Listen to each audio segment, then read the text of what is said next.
I assert that if you're not in the present moment, you're running a program, right? And paying attention is being present. And it's a skill just like anything else. The more you practice it, the better you get at it. And you know when someone's present with you in your life because they're paying attention to you. And you know when they're not present with you because they're not paying attention to you. So, where you place your attention is where you place your energy. So if you have all of your attention in the present moment, you're conserving a lot of energy to create with. If I'm talking to you and you're thinking about where you're going to go for lunch and who you're going to go with and how you're going to get there, and I'm talking to you, you left the present moment and your attention went to some future. And your energy will go down and you won't be able to comprehend what I said. If you start thinking about what you should have said at the staff meeting 3 days ago, and I'm talking to you and your mind is back in the past, you're siphoning energy out of the present moment into the past. So people are constantly siphoning their energy into a familiar past or a predictable future because that's where their attention is. And the stronger the emotions that we feel to certain problems and conditions in our life, the more we pay attention to them. So we give our power away to our ex. We give our power away to that big problem. And that's creative energy that we should be able to use to create a new future. So then when a person's sitting in a meditation and they're doing absolutely nothing, and it's 8 o'clock in the morning, and their body for the last 10 years has been going in traffic and getting angry and frustrated in traffic, and now they're sitting in a meditation at 8 o'clock in the morning, the body's going to say, hey, you're off schedule. I'm used to suffering and getting angry here. So the body's going to start looking for that emotion, and it's going to start influencing the mind, and you're going to start getting images and memories just so you can feel that emotion. Like now the person's back in the past. But if they become aware that they're siphoning energy out of the present moment into the past, and they settle the body back down into the present moment, that's a victory. And those victories add up. And you're telling the body in that moment that it's no longer the mind, that you're the mind, and that's a victory. And then people get frustrated and they say, I can't meditate. Oh, really? Well, actually, you're doing it right. That's actually what meditation, you're doing exactly what you're supposed to be doing. And then all of a sudden the body says, well, it's 8:15 now. This is when you normally go get something to eat and you have your coffee and your body's starting to want to get up and do something. You become aware that your body wants to get up and move and you're in meditation. And you tell your body, You bring it back to the present moment and you settle it back down. You are training the animal. That's a victory. Now you're executing a will that's greater than the program, because most people lose their free will to a program. Now you're telling the body, I'll tell you when we get up, not when you want to get up. You're not the mind, I'm the mind. And that's a victory. Now, we've done the research on this. If you keep doing this and you stay with it, sooner or later, the body's going to surrender to a new mind. And when that happens, Sean, there's a liberation of energy. The body is freed from those habituations and those emotions. The body's going from particle to wave, from matter to energy. And all of a sudden, you're dialing down the anger. You're dialing down the vigilance. And the body now is being conditioned to a new mind. That is the present moment. And when you're in that present moment, something really amazing happens. You forget about you.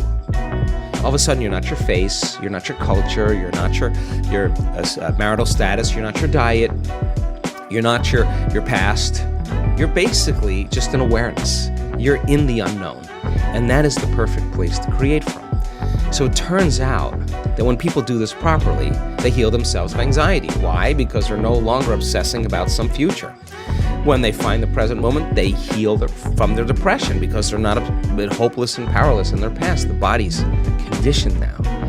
And so then, when they overcome themselves in their meditation and they step out into their life, they are more present. They can connect. They are more patient. They are more loving because they overcome the animal part of themselves. And the beauty behind that is that all of a sudden, you're not predictable. All of a sudden, something's different about Sean. I'm noticing he's not behaving the same way. You're out of the known, right? You're in the unknown. And all of a sudden, it's no longer what you're saying to them. It's who you are. They're just kind of scratching their head going, hey, he looks like he's really happy. I want some of that. And now we're out of the philosophical, theoretical realm. We're in the practicum, which is where really the magic happens. So the eternal present moment, the sweet spot of the generous present moment is the place we can create from. And when we're there, we disconnect from our bodies. We become nobody. We disconnect from people in our lives. We're not thinking about our ex or our boss. We are no one. We're not thinking about our cell phone or our computer. We are no thing. We are not thinking about where we live, where we work, where we sleep. We are nowhere. And we're not thinking about the predictable future and the familiar past. We're in no time. And when you're disconnecting or dissociating from everything known, you're in the unknown. And that's where the magic happens. So if you're sitting in your meditation and your brain is going, you can't quit, it's too hard, you're becoming familiar with those thoughts, that's a meditation. There's no such thing as a bad meditation. There's just overcoming yourself.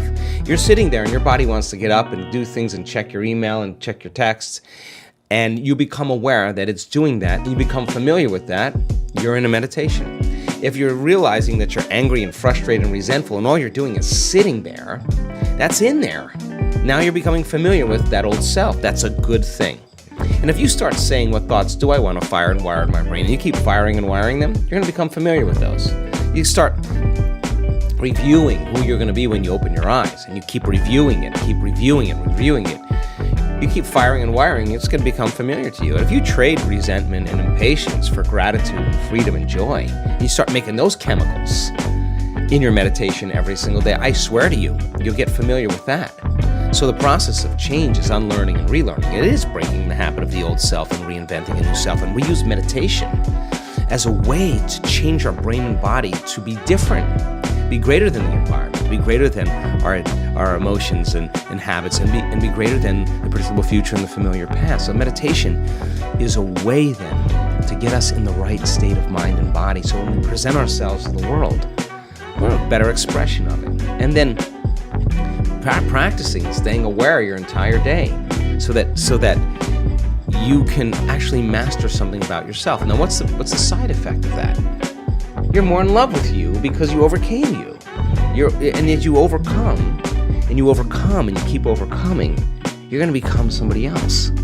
And so the beauty behind that is then your life begins to change in really mysterious and unusual ways.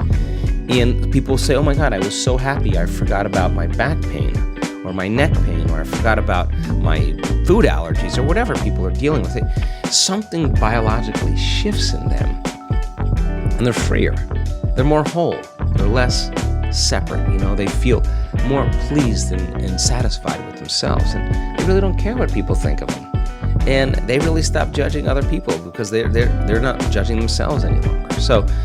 So you could only talk around these concepts. You really have to really apply them to really begin to see the fruits of your efforts.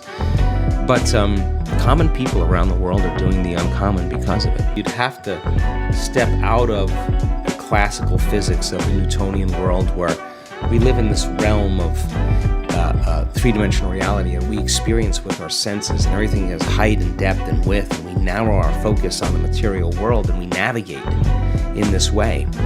And this realm has an infinite amount of space. Space is eternal.